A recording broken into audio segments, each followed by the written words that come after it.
This is Story Recapped. Today I'm going to explain a romance sci-fi film called Zoe. Spoilers ahead, watch out and take care. A young woman named Zoe undergoes an evaluation at relationist laboratories to record her partner preferences in a database. A machine begins the test by asking her to describe the last person she was in a relationship with, so Zoe discloses that he was a loner. When the machine asks what would attract her to a potential partner, Zoe smiles and reveals that she would be captivated by things the man loves and the things he wants to be. Afterward, the machine asks her if she'd help a loved one end their life. Zoe hesitates to respond, so Cole Ainsley, the company's head designer, offers to leave the room to make her more comfortable. Zoe asks him to stay and responds to the question by saying she's not sure what to do in that situation. Zoe works as a supervisor at the Relationist Lab, which specializes in evaluating compatibility between couples and finding a match for singles. The company has hired Cole to oversee its division that designs synthetic companions for people. While taking a couple on tour at the lab, Zoe assures them that their machine has an accuracy rate in the upper 90s when they evaluate the compatibility between lovers. However, she notes that their future still depends on themselves, not the machines. One night after closing the office, Zoe visits Cole's lab and finds him working on a male synthetic. When she asks if he can talk to the android, Cole notes that he's not quite ready. Cole reveals that he created the synthetic with emotional packets, which are real memories of emotional events. After Cole turns it on, the android starts asking questions about how to move forward from a failed relationship. The android displays genuine sadness as it continues to speak. Cole soon turns off the android and discloses that the android's questions were part of a conversation he once had with the evaluating machine. Cole reveals that he and his ex-wife, Emma, scored low in the evaluation and the relationship never recovered. Zoe expresses her sympathy for Cole, but he contends that what he saw in the android was just numbers, not real emotions. Later that day, Cole stops by Emma's house to spend some time with his son, Caleb. After putting Caleb to bed, Cole and Emma have a drink in her art studio. Cole notices the android he once created on the table, so Emma informs him that she wants to use it at an art installation. Cole discloses that he designed it for people who don't want to sleep alone. Cole offers to stay for the night, but Emma notes that she's already seeing someone. Before leaving, Cole asks Emma not to use the android because he might want it back. When Zoe comes to work one day, Cole's android, now fully functional, approaches her and offers her coffee. Zoe asks when he went online, so the android, Ash, informs her that he was just activated that morning. After work, Zoe sees Cole teaching Ash how to dance. Zoe interrupts the lesson to ask Cole if she can get evaluated by the machine, but before going to the evaluation room, Cole asks Ash to dance with her. During the evaluation, the machine asks Zoe a secret that she wants to keep from her partner. Zoe looks at Cole for a moment before revealing that she used to be heavy and still has trouble with food. Later, Zoe asks the machine to check her compatibility with Cole. She's dismayed to learn that her chance of a successful relationship with him is a flat 0. When she asks why the percentage is low, the machine says there is a fundamental incompatibility. One day, Ash sees Zoe and her coworkers observing an elderly couple dancing in a room. Zoe reveals that they're test subjects for a new medication called benzomorphodone, which the company intends to market as Benezol. She notes that it will trigger the hormones and neurotransmitters to make people feel like they are falling in love for the first time. Ash asks her to take Benezol with him someday and expresses his intention to be in a relationship with her. But Zoe turns him down and asserts that his feelings are just part of his programming. That night, Zoe takes Ash to a bar to train his socialization skills. Cole and his colleague Hideo observe him with fascination as he engages a woman in a conversation. A while later, Zoe leaves Ash on his own and invites Cole to an underground section of the bar, where they find a robot brothel. When an android catches Cole's attention, Zoe tells him that her name is Jules, and she has the most advanced operating system in the brothel. Soon, the designer approaches them and offers to activate other robots because Jules is already booked. Cole notices an android on the floor and asks the designer what she's doing with her. The designer explains that she's about to be deactivated, but she notes that he can spend time with her before she's destroyed. Cole gets upset by what he heard and heads out of the brothel. Zoe apologizes and tells him that she didn't bring him there to see androids get exploited. She then confesses that she checked her compatibility with Cole the other night, but she can't make sense of the low result because of how she feels. Cole takes Zoe to her apartment and tells her that he needs to talk to her about something. Zoe gets confused when he opens the door with his own set of keys. Cole discloses that her apartment belongs to the lab and she's not actually the supervisor at Relationist. He reveals that she was deemed incompatible with Cole because the machine figured out that she was synthetic. Cole stresses that they're conducting a test to find out if people or other androids will be able to tell if she's not human. Cole then advises her to look in her eyes in the mirror to confirm what he's saying. When Zoe realizes that he's telling the truth, she runs out of the apartment and goes to the lab to talk to Ash. After hearing her story, Ash tells her that he's a bit jealous because she lived as a human for a while. Cole soon arrives and apologizes for not telling her sooner.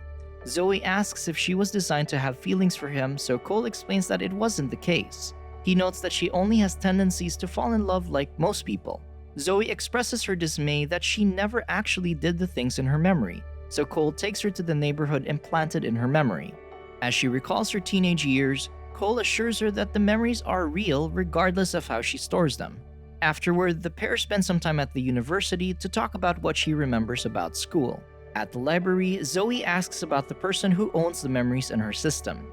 Cole reveals that her memories came from different people, who are mostly students. When Zoe inquires if he put anything from his past relationship inside her, Cole tells her that he didn't, because he wanted her to have her own thoughts and be completely unique.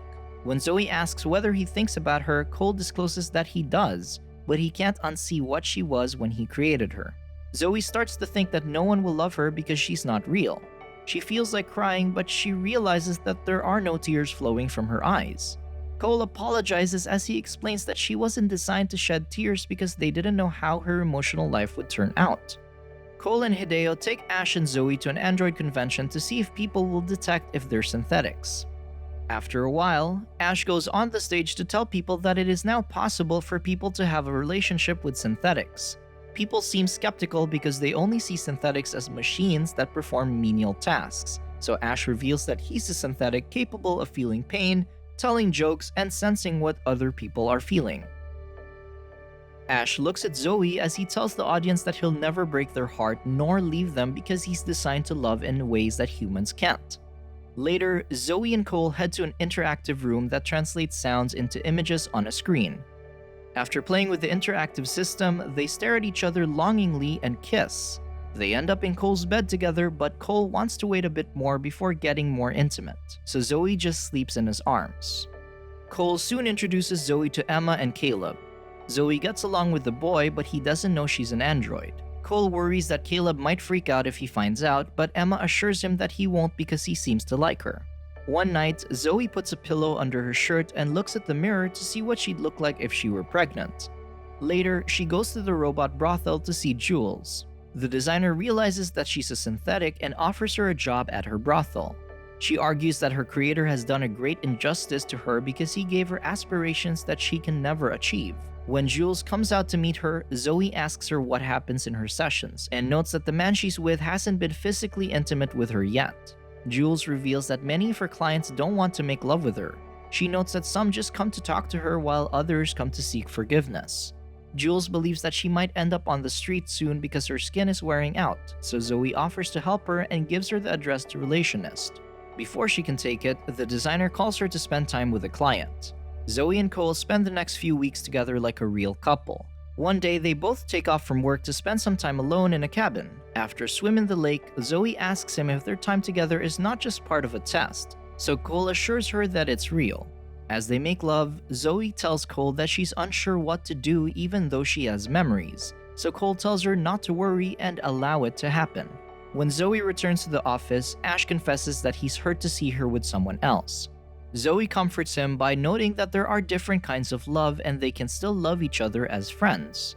While having a drink at the bar one night, Cole makes plans to leave the city, but Zoe tells him that she's happy where they are. On their way home, Zoe sees Jules on the other side of the street, so she walks over to her. Before she can reach her, Zoe gets hit by a car. Cole is distraught upon discovering that Zoe has been damaged, but he assures her that she'll be alright.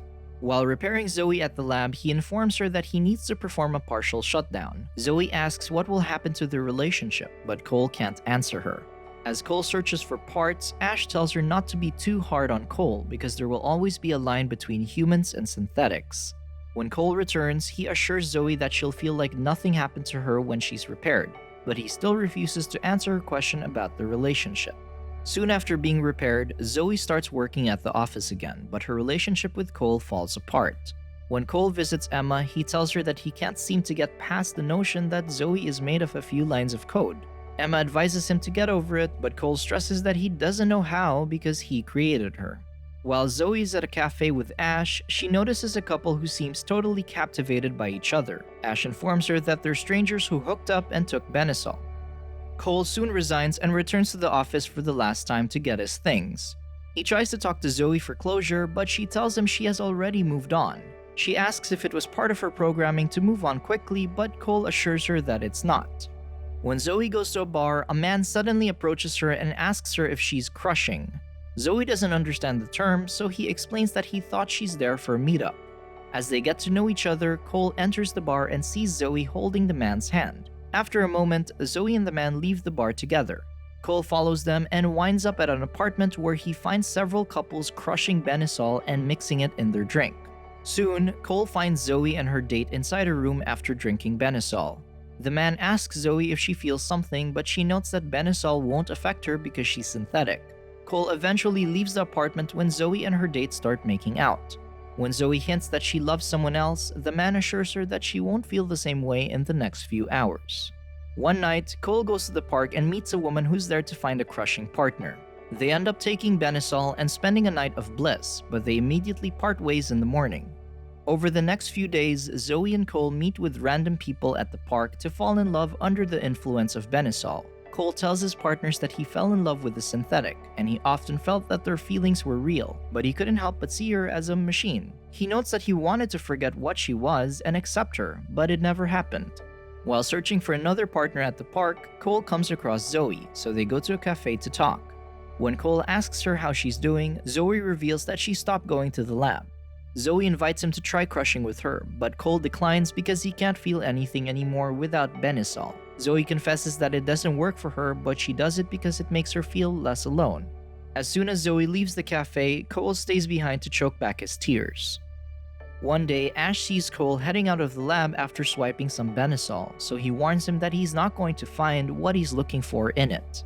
When Zoe visits Ash at the office, he notifies her that he asked the company to shut him down in 37 days because he can never be as human as Zoe, since he knows he's a machine. Later, Zoe looks around the lab and discovers that her company has created more synthetics based on her. Ash reveals that Zoe's newer versions are designed to be more sensitive and deliver more Benasol effect. Zoe asks him if the company can shut her down too, but Ash argues that they'll want to put her in a museum because she's the prototype. Cole visits Zoe's apartment to ask her for another chance, but he comes across the newer version of her, Zoe 2.0. Invites him in and asks him to tell her what he wants to say to Zoe. Meanwhile, Zoe visits the robot brothel to ask the designer to shut her down. The designer notes that she can be worth a lot of money if she's repurposed, but Zoe doesn't want anyone tampering with her. She tells the designer that she'll pay her once her contact confirms that nobody can modify her remains. Cole tells Zoe 2.0 that he's sorry for hurting Zoe and not trying harder to be with her. Zoe 2.0 says she forgives him, but Cole realizes that Zoe is the only one who can do that. Later that day, Hideo stops by Cole's apartment to tell him that something has happened to Zoe.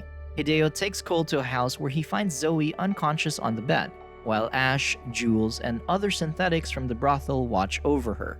Cole asks Hideo and Ash to retrieve his tools, so they leave him with Zoe. Ash takes Jules with him and holds her hand as they walk away from the house. Hours later, Zoe wakes up and recalls that she stopped the designer from shutting her down.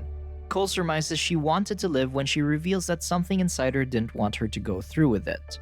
Zoe asks Cole to leave, but he stresses that he misses being close to her. Zoe opens her patched up skin to reveal the electronic parts underneath and asserts that he will never see her as a real person. Cole, however, contends that he sees someone he loves when he looks at her. He further stresses that she's more real than anything that happened to him. Cole is stunned when he sees tears flowing from Zoe's eyes. As they embrace, Zoe continues crying tears of joy, knowing that she's just as real as any human being because she's able to break free from the constraints of her design. Subscribe to watch more videos like this. Turn on notifications. And leave a like, it really helps the channel out. Thank you for watching.